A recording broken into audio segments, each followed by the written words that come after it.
ನೊಂದು ಬೆಂದು ಬರುವ ಜನರಲ್ಲಿ ಶಾಂತಿ ಸುಖವನ್ನು ತರುವರು.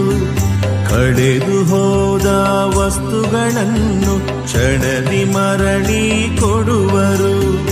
ರೋಗ ರುಜಿನವ ತೊಡೆದು ಹಾಕುತ್ತ ದಿನವು ಸಂತಸ ನೀಡುವರು. ದಿನವು ಸಂತಸ ನೀಡುವರು.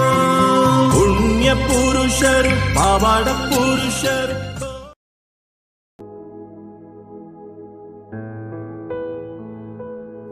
ಈ ದಿನದ ದೇವರ ವಾಕ್ಯ ಕೊಲೊಸ್ಸೆಯರಿಗೆ ಅಧ್ಯಾಯ 3 ವಾಕ್ಯ 23.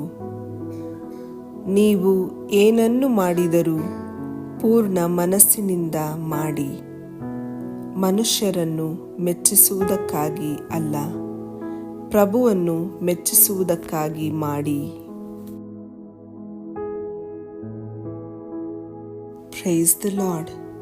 Bible verse of the day, Colossians chapter 3 verse 23.